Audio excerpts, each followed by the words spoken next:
Hello students, Ascent Education Group की online classes में स्वागत है। आज हम 12th क्लास की इंग्लिश लिटरेचर की नेक्स्ट पोएम है, विलियम ब्लैक की ही है, द ह्यूमन एब्स्ट्रैक्ट। इसको पढ़ेंगे। और ये पोएम एक्चुअल में जो विलियम ब्लैक की जो द डिवाइन इमेज है, जो इससे पहले हमने पढ़ी थी, उसका काउंटर पार्ट है। काउंटर पार्ट बोलते हैं समकक्ष, तो उसी के समान है। उसका मतलब प्रत्युत्तर मान लो कि उसी का काउंटर पार्ट है। और उस पोएम में जो पिटी, पीस, मर्सी एंड लव, उन चार जो वर्च्यूज़ हैं, चार जो गुण हैं, उनकी जो विशेषता बताई गई थी, इस पोएम में उनको डिस्क्राइब किया गया है कि वो इस दुनिया में मौजूद क्यों हैं और उनका प्रभाव क्या होता है। एक्चुअल में जो पिटी, पीस, मर्सी, लव है, उनकी मौजूदगी इस दुनिया में है क्यों, वो इस पोएम में बताया गया है। तो चलो पढ़ते हैं।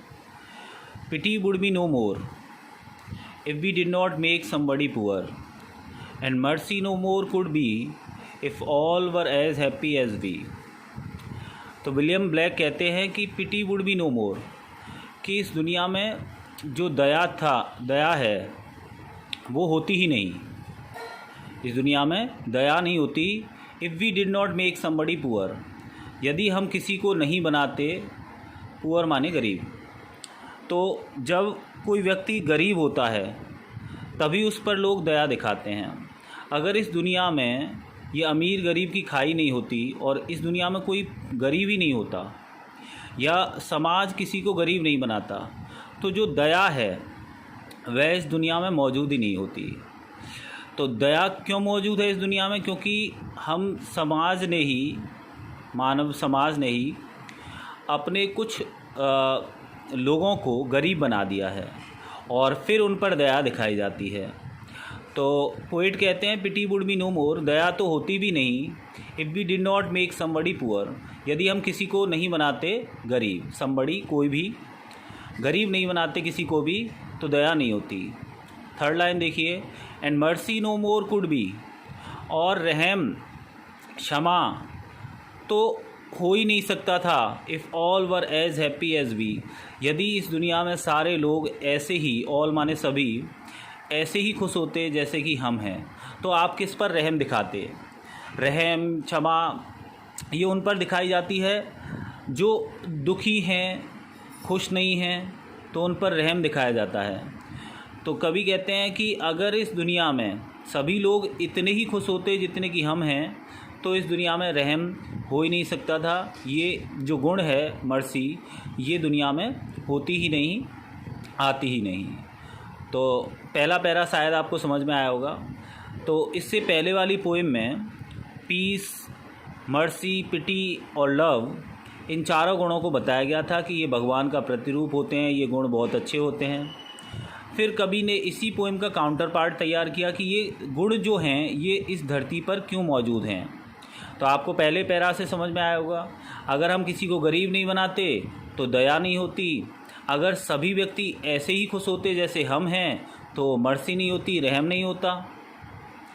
फिर बात करते हैं नेक्स्ट पैरा की, and mutual fear brings peace till the selfish loves increase, then cruelty knits a snare and spreads his baits with care। और फिर आते हैं कि जो म्यूचुअल फियर होता है, जो आपसी डर होता है, म्यूचुअल माने आपसी, पारस्परिक, फियर माने डर, भय, जो पारस्परिक भय होता है, जो आपसी भय होता है, ब्रिंग्स पीस, यही लेकर आता है शांति।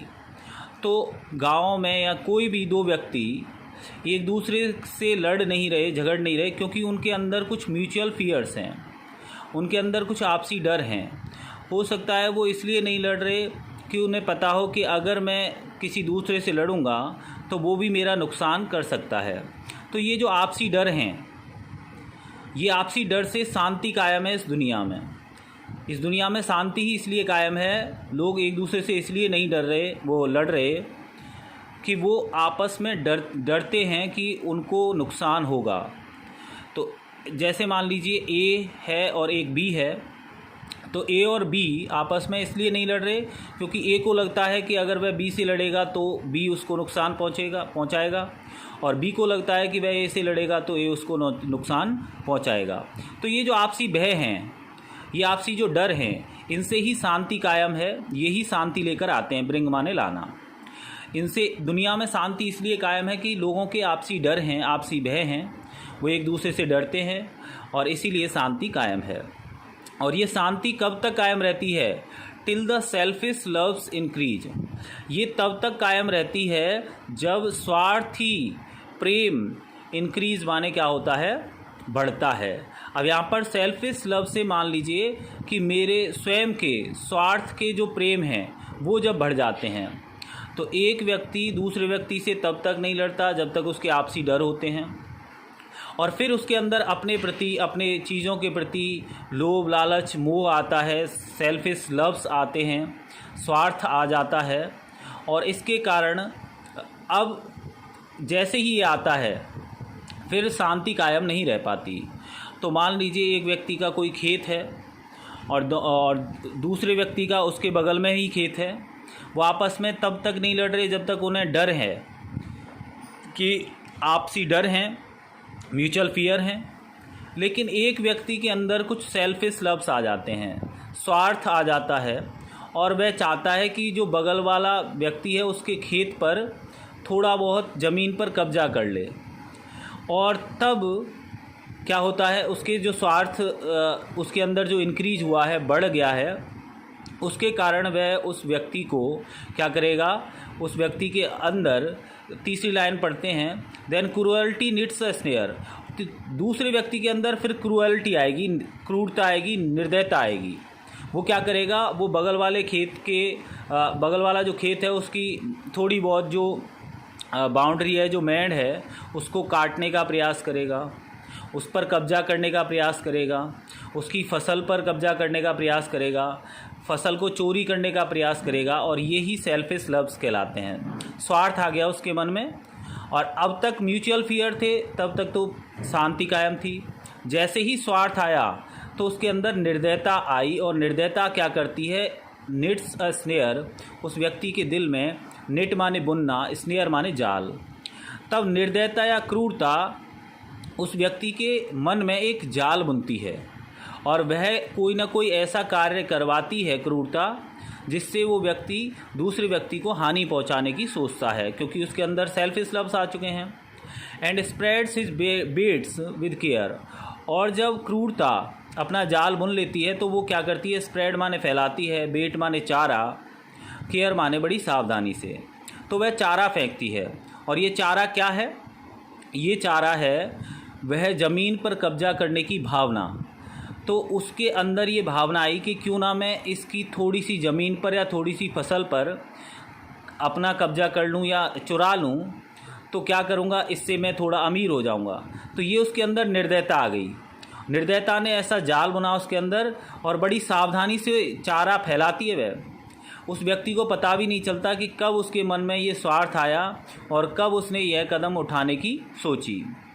तो मान लीजिए एक घर में कोई नौकर है, काम करता है, तो उसके डर हैं, म्यूचुअल फियर हैं मालिक से कि अगर मालिक के घर में अगर वह चोरी करेगा तो उसे नुकसान पहुंचा जाएगा, पुलिस में दे दिया जाएगा या मालिक पीटेगा।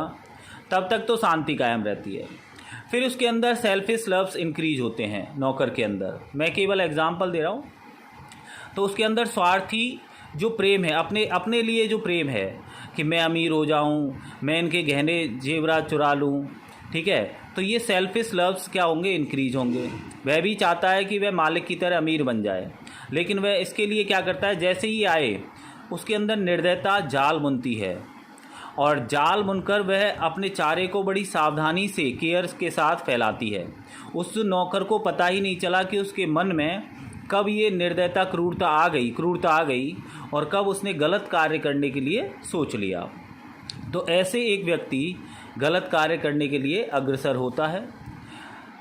फिर क्या होता है, जब वह कोई गलत काम कर देता है तो उसके अंदर क्या आता है, he sits down with holy fears.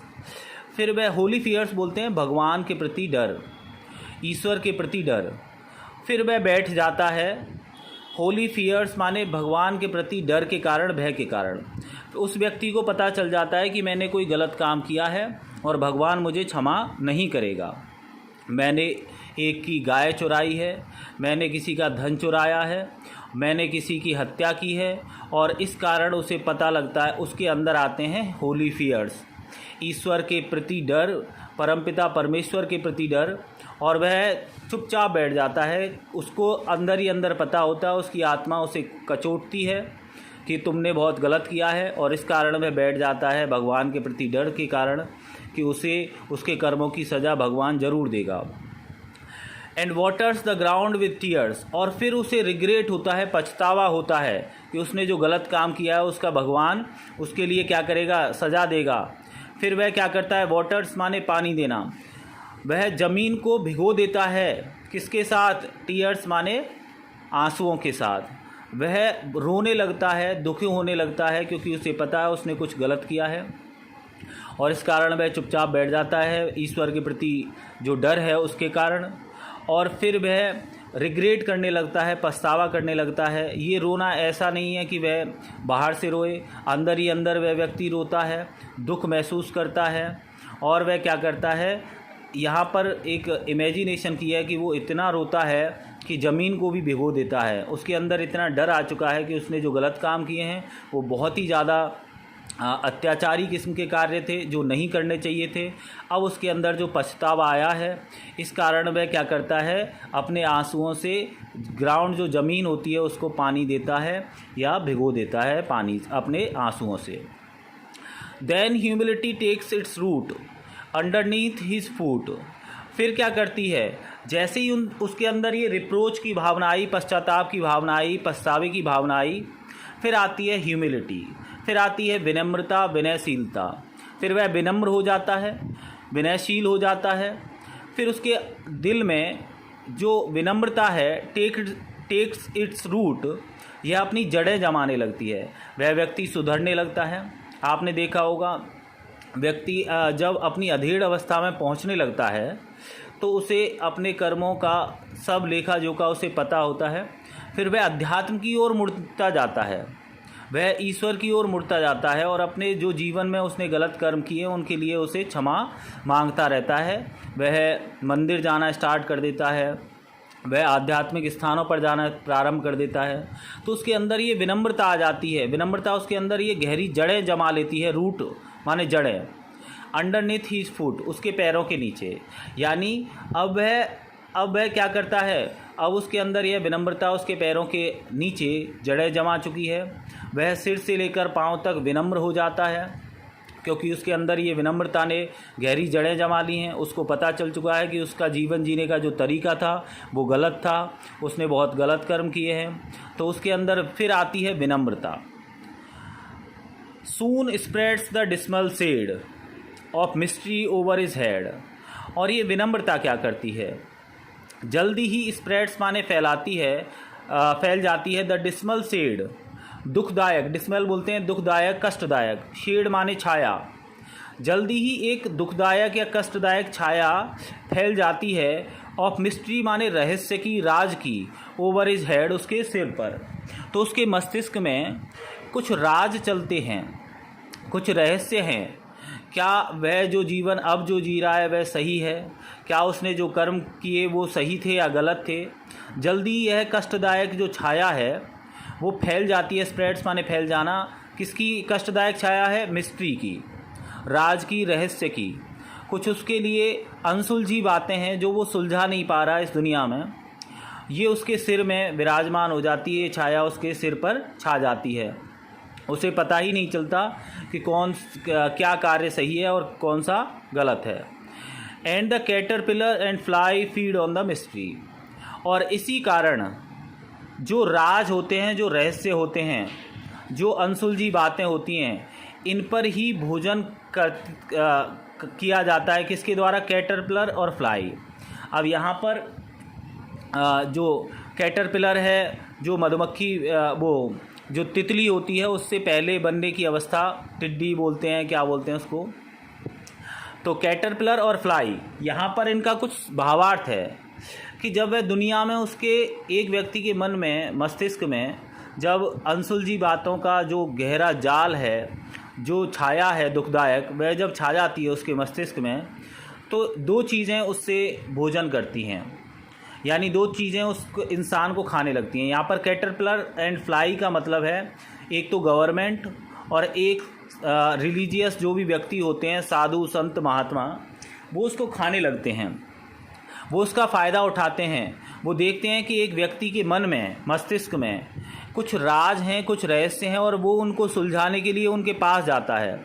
और सरकार और साधु संत समाज जो भी क्या धार्मिक व्यक्ति हैं, वो इसका फ़ायदा उठाते हैं, वो उससे खाने लगते हैं। वह दान दक्षिणा के रूप में उससे खाते हैं, वह उसके पैसों को खाने लगते हैं, धन दौलत को दान करवाते हैं।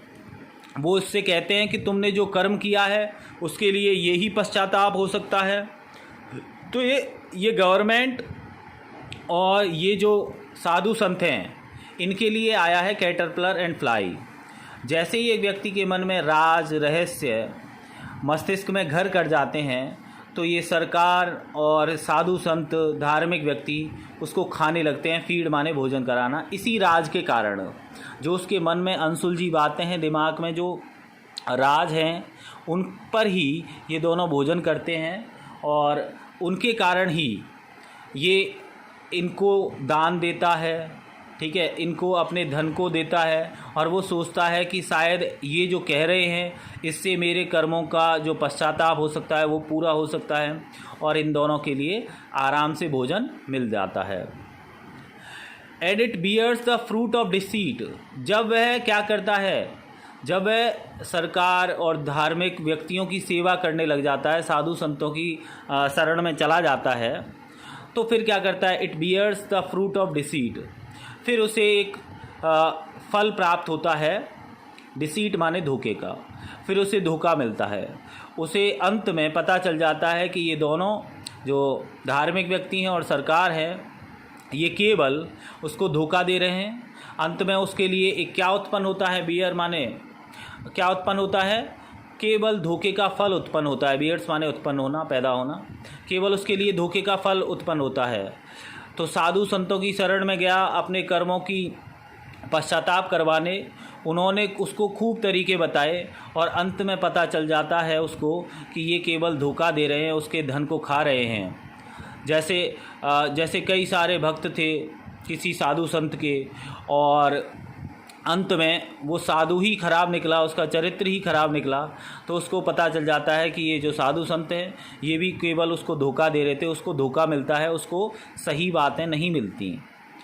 Ready and sweet to eat. और ये धोखे का फल कैसा होता है, ये धोखे का फल गहरा लाल कलर का, रेडी माने गहरे लाल कलर का, और स्वीट माने मीठा होता है खाने में। तो जब तक वह क्या कर रहा था, इनकी सेवा कर रहा था, तो वह फल क्या लग रहा था उसको, बड़ा गहरा लाल और मीठा लग रहा था खाने में, ठीक है, खाने में। लेकिन वो कैसा फल था, केवल धोखे का फल था। केवल उसे लग रहा था कि वह फल खा रहा है, बल्कि वह केवल धोखे का फल था, उसे कुछ नहीं मिलेगा, केवल धोखा मिलेगा। And the raven his nest has made. और फिर एक रेवन बोलते हैं, एक कोए जैसा पक्षी होता है, बिल्कुल ऐसा ही होता है, थोड़ा बड़ा होता है कोए से, उसे मृत्यु का प्रतीक कहा गया है। तो रेवन जो पक्षी है, कौवा मान सकते हैं, और यहाँ पर मृत्यु का प्रतीक मानते हैं इसको। तो मृत्यु का प्रतीक जो रेवन होता है, हिज नेस्ट हैज़ मेड, वह अपना घोंसला बनाता है। इन इट्स थिकेस्ट शेड, इसी धोखे के जो फल होता है उसके पेड़ के, थिकेस्ट माने सबसे घने, शेड माने छाँव में। तो उसके मस्तिष्क में जो सबसे घनी छाँव है धोखे की, उस धोखे की छाँव में उसके लिए रेवन घोंसला बना लेता है, यानी उसके मृत्यु निकट आ जाती है। वह धीरे धीरे उसे पता चल जाता है कि उसको सब धोखा दे रहे हैं।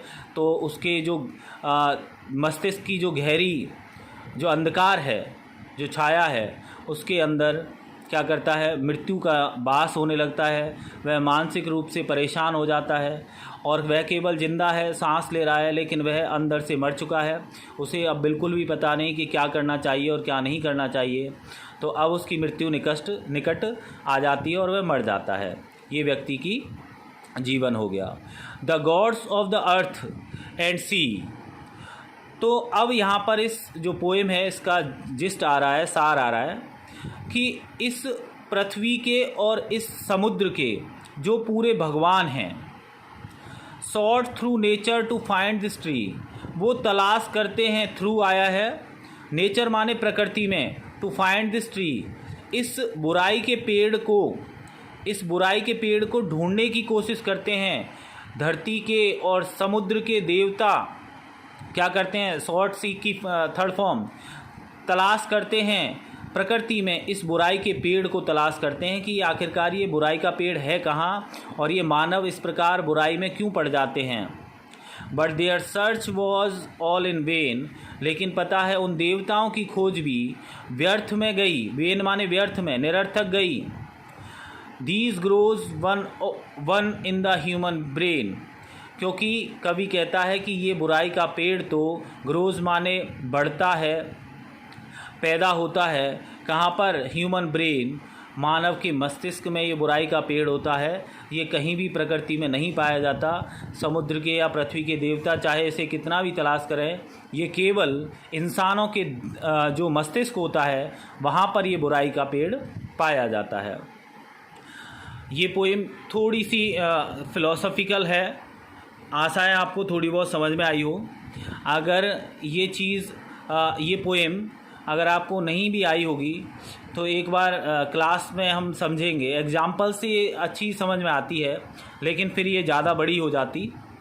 तो आप देख लें 40-50% भी अगर ये पोएम आपको आ गई हो तो वो भी ठीक है। दोबारा में आपको पूरी ये समझ में आएगी। एग्जाम्पल देने पड़ेंगे हर एक स्टैंजा के लिए, तब जाकर आपको पता चलेगा ये चीज़ कैसे मानव के साथ होती है। आप इसे 1-2 बार वीडियो को देख लें, तब भी आपको ये चीज़ समझ में आ जाएगी।